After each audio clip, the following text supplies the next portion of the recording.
Hola, ¿cómo les va?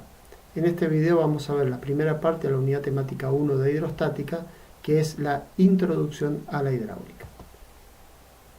Vamos a centrarnos en dos grupos de temas, el estudio de los fluidos y los parámetros físicos. En el estudio de los fluidos vamos a hablar de la clasificación de los fluidos, del alcance de la hidráulica general, la definición de los líquidos perfectos y el abordaje matemático. Respecto a los parámetros físicos, vamos a hablar de cuáles son los que intervienen en general en el estudio de la hidráulica general. Empecemos con el estudio de los fluidos. Los elementos naturales los podemos dividir en dos grandes grupos, lo que son sólidos, como por ejemplo podría ser un trozo de madera, y los fluidos, en donde tenemos el aire, el agua y algunos otros más.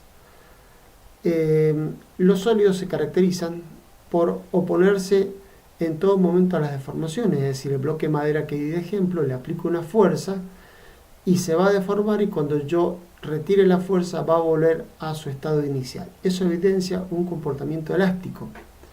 Y además ese trozo de madera, si yo lo coloco en un recipiente, no va a tomar la forma del recipiente, va a seguir siendo el mismo trozo de madera. Quiere decir que no se va a adaptar al recipiente que lo contiene. Mientras que los fluidos tienen un comportamiento distinto. El primero es un comportamiento plástico. Si yo deformo un fluido, este no vuelve a su forma original, se queda con la forma deformada. Por eso se habla que tiene un comportamiento plástico. Y además se adaptan al recipiente que los contiene. Si yo coloco agua en un vaso, el agua va a tomar la forma del vaso.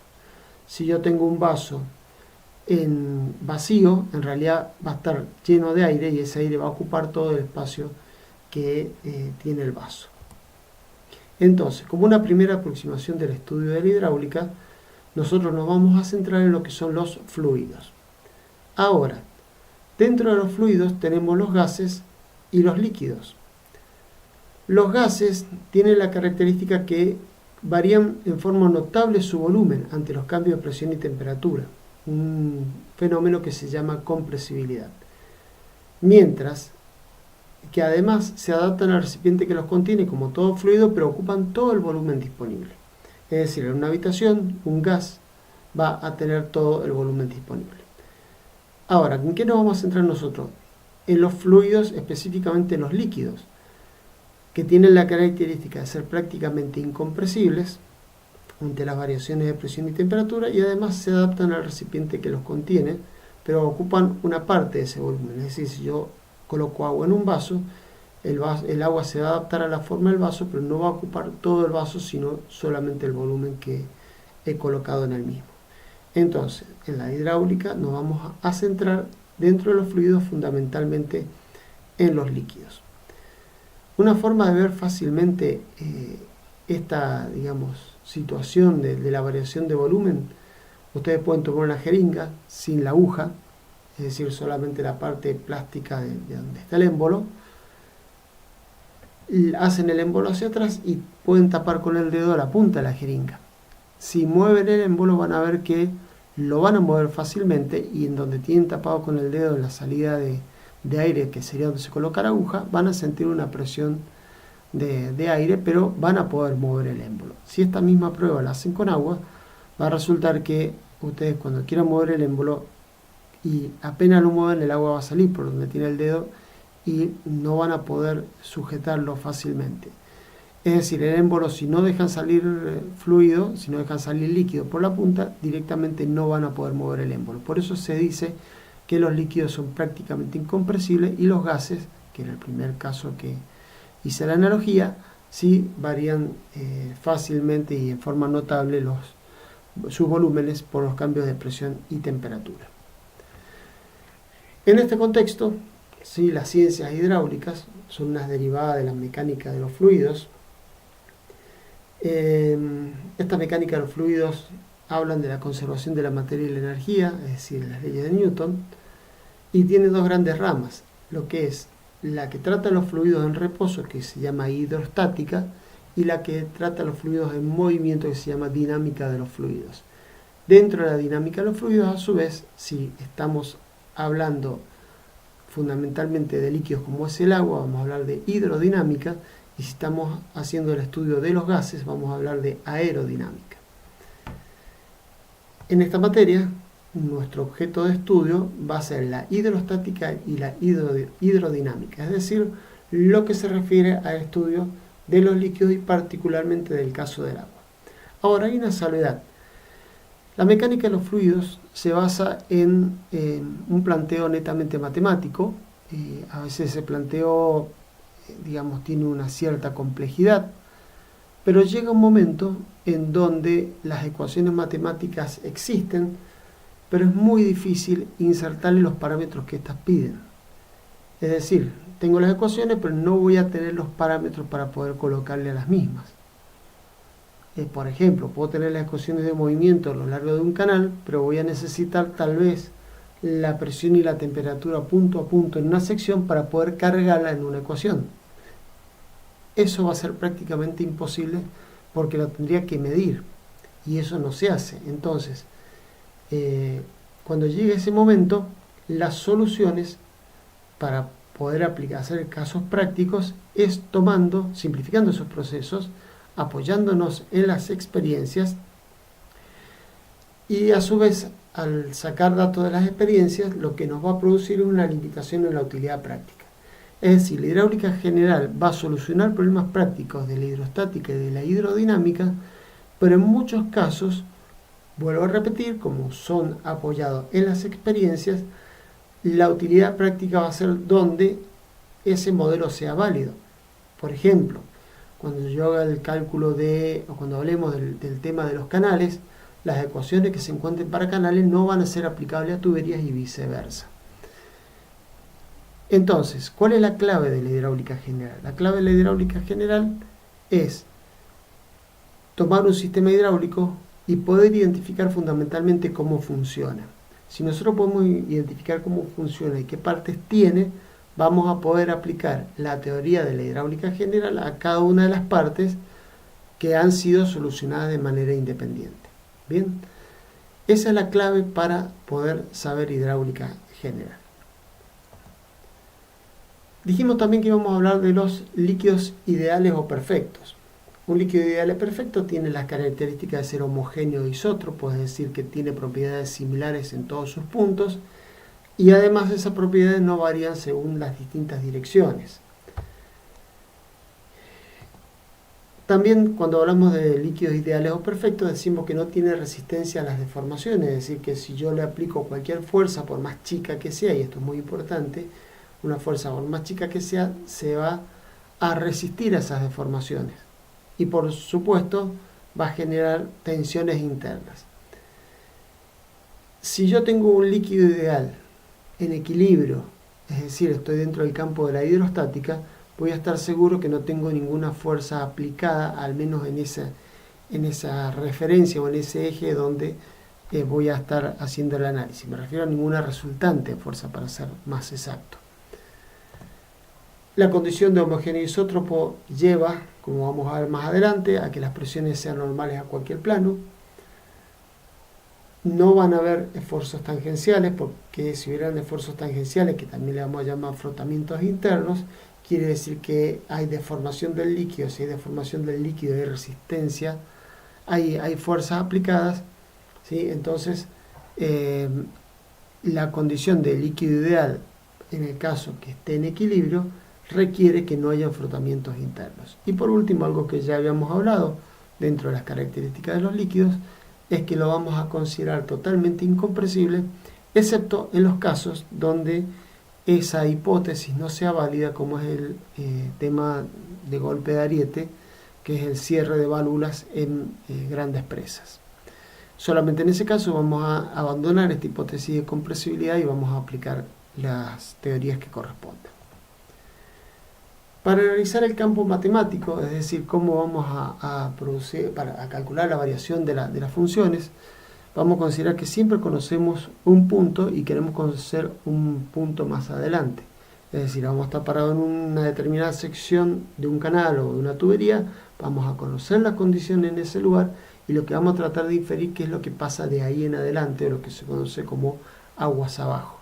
es decir, en el sentido de movimiento del agua. Como no conocemos la función de la variación de las características hidráulicas entre dos secciones, lo que se hace es apoyarse en la serie de Taylor. Si recuerdan, la serie de Taylor calcula un punto de una función teniendo uno anterior como conocido, y además lo hace en función no de la función conocida, sino de la derivada de esta función. Por lo tanto, en las ecuaciones que aparecen ahí nos dice que la función en un x más un delta x va a ser igual a esa expresión que tenemos, que parte del valor inicial de la función más la derivada primera por delta x más la derivada segunda por delta x al cuadrado sobre 2 factorial, y así sucesivamente en una serie infinita. Para el caso que la tengamos que aplicar de manera tridimensional, por ejemplo la presión x en un punto x más diferencial x y z fijo, va a ser la presión en el punto de x y z más, en este caso va a ser la derivada parcial de la presión con respecto a x por diferencial x. Eso es si tomamos un solo término de la ecuación de Taylor, de la serie de Taylor, que es válido cuando los incrementos son muy pequeños o son diferenciales, como en este caso. Miren, vamos a jugar un poquito con los números acá y vamos a suponer esta función que tenemos aquí, que es y igual a 2x cubo más 5. Esta función tiene la ventaja que si uno empieza a sacar las distintas derivadas, ya la derivada cuarta y hasta infinito ya se hacen cero, porque es una polinómica. Por lo tanto, podemos plantear la serie de Taylor hasta el término 3, y el término 4 en adelante van a ser todos ceros. Entonces, acá arriba tenemos cómo quedaría la ecuación hasta el tercer término, y como le digo, del cuarto en adelante sería 0 para el caso particular de esta función, que es y igual a 2x cubo más 5. Acá he puesto también la ecuación genérica de la serie de Taylor. Bien, entonces, si nosotros calculamos los valores exactos de la ecuación, porque tenemos la ecuación, para x igual a 2 vale 21, para 2,1 vale 23,52, y así para los otros valores. Con estos 4 valores vamos a probar. Pero ¿qué vamos a hacer? En vez de calcularlo exacto con esta ecuación que tenemos acá, vamos a calcularlo con la serie de Taylor para ver cómo se comporta. Fíjense, acá hemos hecho una tablita. En esta tablita tenemos cálculos intermedios de la serie de Taylor, es decir, para la derivada primera tenemos cuánto vale la derivada primera, el delta x, el 1 factorial en este caso, el producto que es el de la serie de Taylor.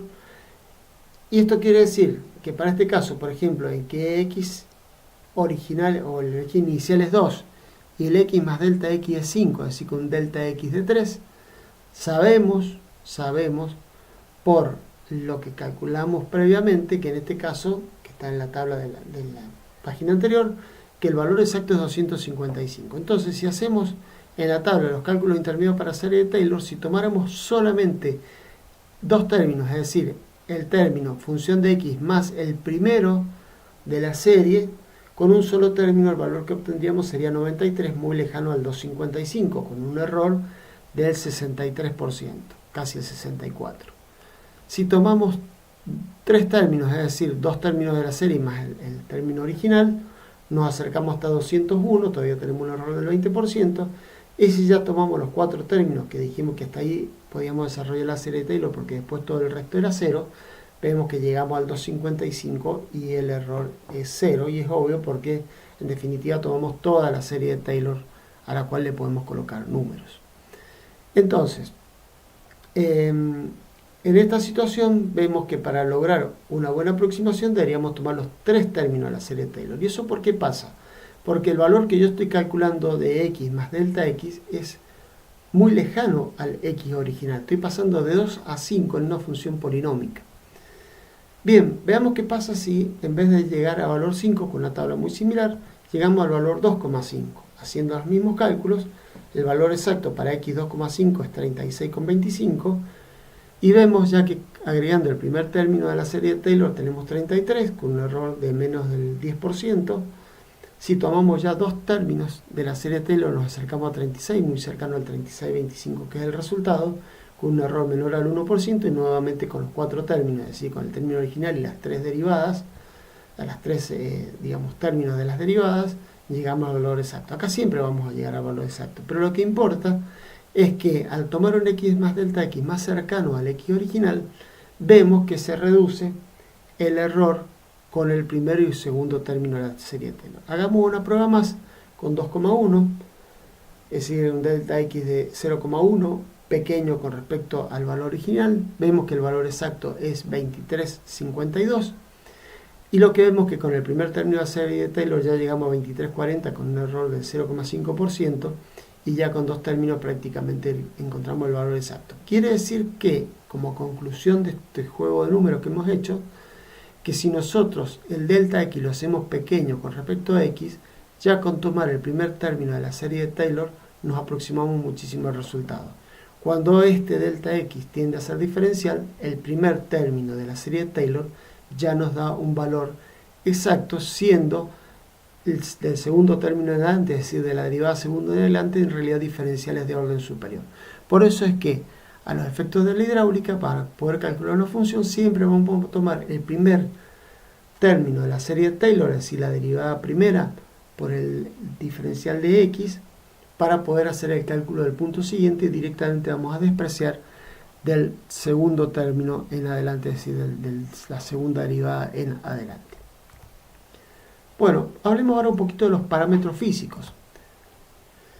Primero que nada tenemos las constantes físicas. Las constantes físicas, algunas muy conocidas, ya todos ustedes han cursado física y análisis matemático, así que para hacer todos estos videos voy a asumir que son expertos en las dos materias, deben serlo porque han rendido las dos materias, así que lo voy a pasar relativamente rápido y con pocas explicaciones. Pero bueno, la aceleración de la gravedad tiene un valor de 9,8, 9,81, 9,8055. Para los efectos de la hidráulica, con tomar 9,8, 9,81 es más que suficiente.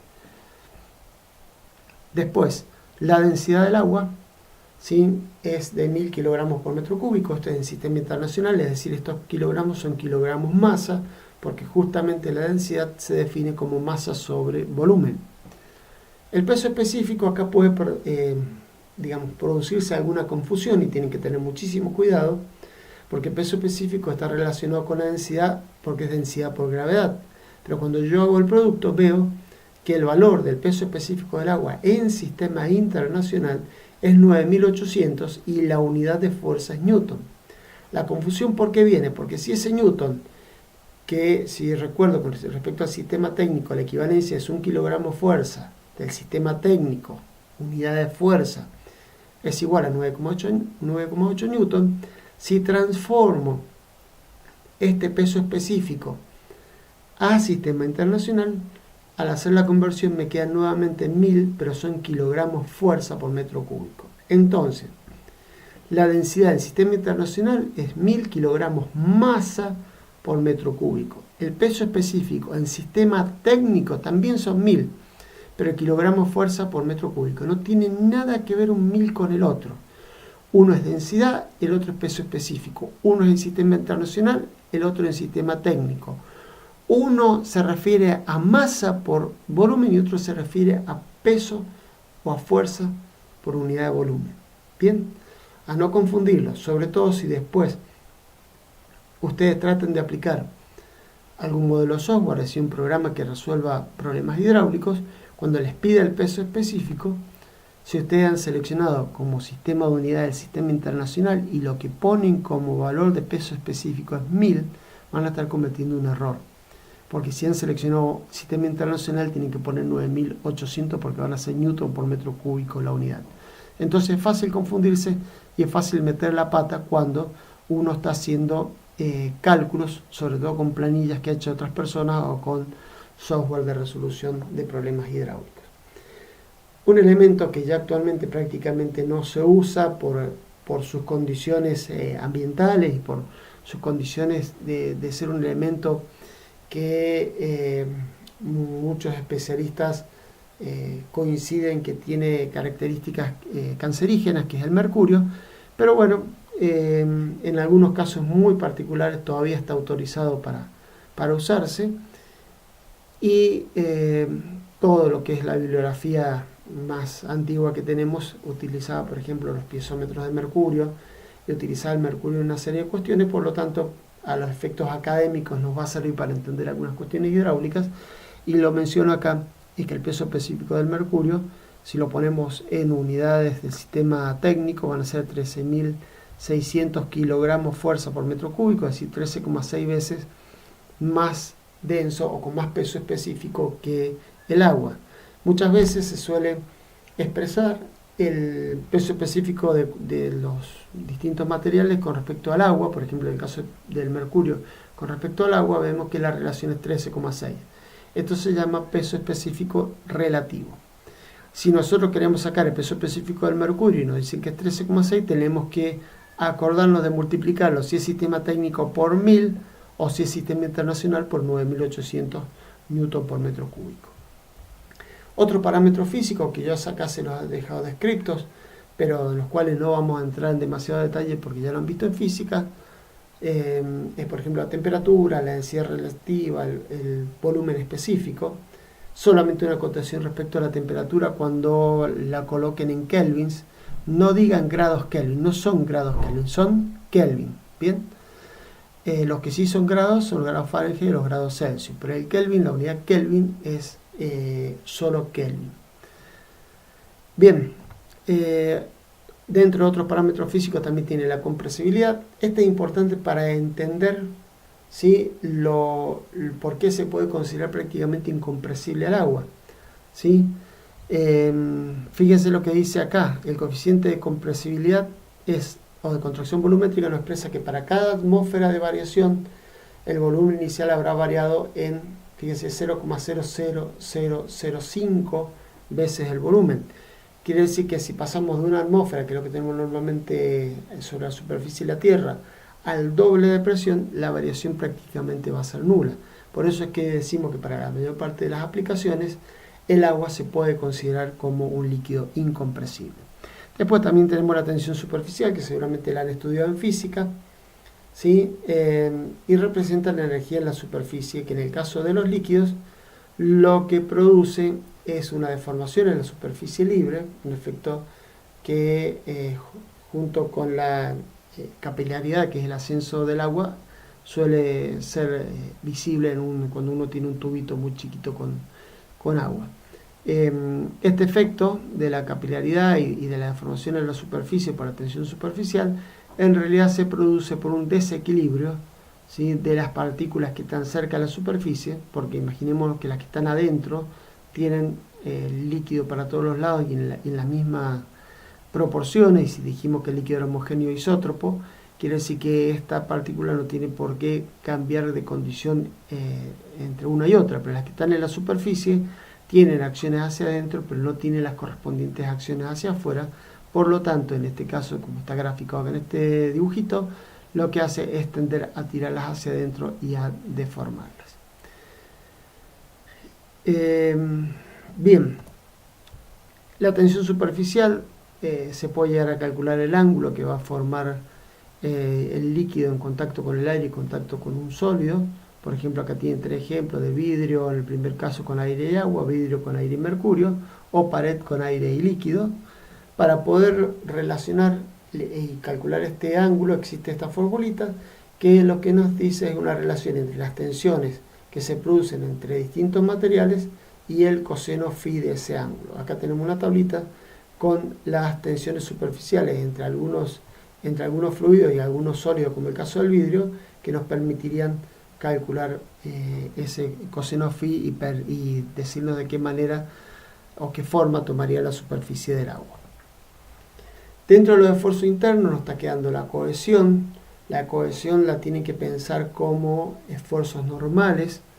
Esos esfuerzos normales hacen que en ciertas condiciones la gotita, como se puede ver en esta foto sobre la tela de araña, se haga unas pequeñas esferitas. También suele ser visto un efecto similar sobre una hoja, los días que cae rocío, o los días que llueve, que después que llueve quedan algunas gotitas sobre las hojas.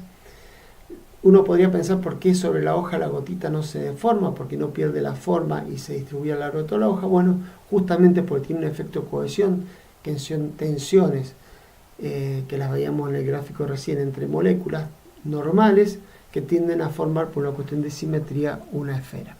Y el caso de la viscosidad son tensiones tangenciales que hacen que se retarde el desplazamiento entre una superficie y otra del fluido, y es fácil de verlo y claro de verlo en la miel, como en la foto ahí que está la cuchara con miel, que vemos cómo va cayendo, ¿sí? Y esa forma que va tomando no cae todo junto y no se rompe el líquido al caer, justamente por la tensión, por la viscosidad. Bueno, esto genera la viscosidad, lo que se llaman frotamientos interiores, es decir, los frotamientos interiores los tenemos que imaginar como tensiones que aparecen al desplazarse dos capas de líquido. Vamos a ahondar más en eso un poquito más adelante. Bien, entonces, esos esfuerzos internos, que como les decía se pueden imaginarse como un desplazamiento de dos láminas, los imaginó Newton, como se pueden ver en las figuras que están acá arriba. Esto sería el líquido original, el A, el B sería cuando se empieza a deformarse, que se puede idealizar como una serie de capas que se van desplazando unas sobre las otras de manera relativa. ¿Qué fue el análisis que hizo Newton? Que esa fuerza que hay que aplicarle para deformar el líquido, que recuerde que tiene comportamiento plástico, por lo tanto va a quedar deformado, va a ser proporcional al área de la superficie. Sí, es obvio, mientras más área va a hacer falta más fuerza. Va a ser proporcional a la velocidad, es decir, mientras yo más rápido quiera desplazar las láminas, por supuesto que voy a tener que aplicar más fuerza, e inversamente proporcional a la distancia entre las láminas, porque a mayor distancia en realidad es menor la deformación específica, de tal manera que haría falta una fuerza menor. Entonces, la fuerza, como indica esta ecuación, va a ser proporcional a través de este factor mu al área de la lámina, a la velocidad de desplazamiento y a la separación entre las distintas capas. Esto se llama viscosidad dinámica. Uno puede interpretar esta viscosidad dinámica como la fuerza que hay que aplicarle a un área unitaria para producir un desplazamiento a una velocidad unitaria y separado una distancia unitaria. Bien, esto fue planteado por Isaac Newton, ¿sí? Un muy conocido filósofo que vivió, como dice un poquito acá en esta reseña, del año 1643 a 1727. También se puede expresar la fórmula como está acá a la derecha, es decir, pasando el área dividiendo por otro lado, fuerza por unidad de área va a ser la proporcionalidad, es decir, la viscosidad dinámica multiplicada por la velocidad dividida el desplazamiento. Aclaramos una cosa acá, que es que esto está considerando que este valor es fijo. Ya vamos a ver que no en todos los fluidos este valor es fijo. Bien, eso lo vamos a ver sobre el final. Bien, entonces esta viscosidad, si ustedes hacen ahora un análisis separando ya, dejándola ya como dos placas, una fija y otra móvil, separa una distancia I que tiene un área W y se desplaza a una velocidad U, a la cual se le aplica una fuerza F. Esta es la ecuación que imaginó Newton.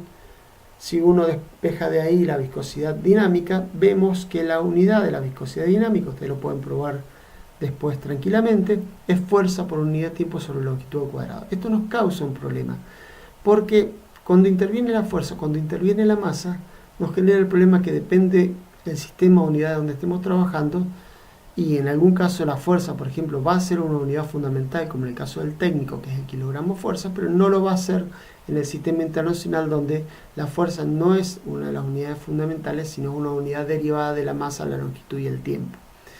Entonces, lo ideal sería poder eliminar la fuerza, que solamente estuviera en función de la longitud y el tiempo, que sí son coincidentes entre los distintos sistemas de medición. Siempre longitud y tiempo son una de las unidades fundamentales.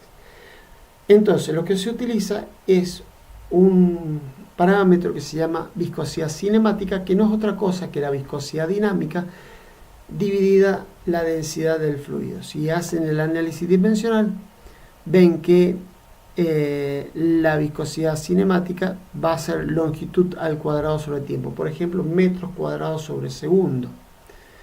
De esta manera, la viscosidad cinemática va a ser independiente del sistema de unidades y es la que se utiliza normalmente en hidráulica. Acá en esta pantalla les he puesto la ecuación que sale en el libro de Francisco Domínguez de Hidráulica para el cálculo de la viscosidad dinámica en función de la temperatura. Dada una temperatura, considera que esto para el caso del agua. Para el caso del agua, la viscosidad dinámica tiene un valor fijo.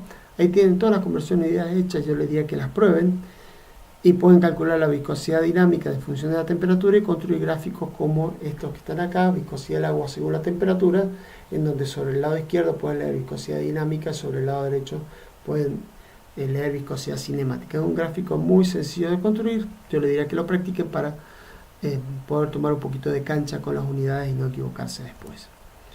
Por último, como les decía hace un ratito, no todos los fluidos se comportan como uno quisiera. Es decir, si ustedes recuerdan, una de las ecuaciones que teníamos era fuerza sobre área, que sería una tensión, que es lo que tiene el eje Y acá, es igual a mu por velocidad sobre I, o diferencial de velocidad sobre diferencial de separación del plaque, diferencial de I. Entonces, si eso es una constante, quiere decir que esta recta azul sería la que representa ese tipo de fluidos, que se llaman fluidos newtonianos. Ahora, hay otros fluidos en donde este comportamiento, al principio del movimiento, cuando las velocidades son muy chicas y las tensiones son chicas, no forman una recta, y ustedes piensen que la tangente en cada uno de estos puntos está representando la viscosidad dinámica. Quiere decir que tiene una viscosidad dinámica más alta al principio y después tiende a bajar en la medida que se aumenta la velocidad. Algunos betunes, grasas, gomas, jabones tienen esta característica, ¿sí? Y después hacemos una distinción especial con los fluidos Bingham, que uno puede imaginar un asfalto que está en un estado prácticamente sólido, pero en realidad es un fluido que cuando uno le empieza a aplicar una acción, inicialmente no produce deformación, la tensión aumenta y recién cuando la tensión llega a un cierto límite empieza a deformarse. Entonces este tipo de fluidos sí necesitan una tensión o una fuerza mínima para poder deformarse. Bien, con esto terminamos esta primera parte que es la introducción. Los invito a ver el próximo video que vamos a hablar del tema de la presión hidrostática y vamos a seguir con el estudio de la hidráulica. Muchas gracias por escuchar hasta este momento.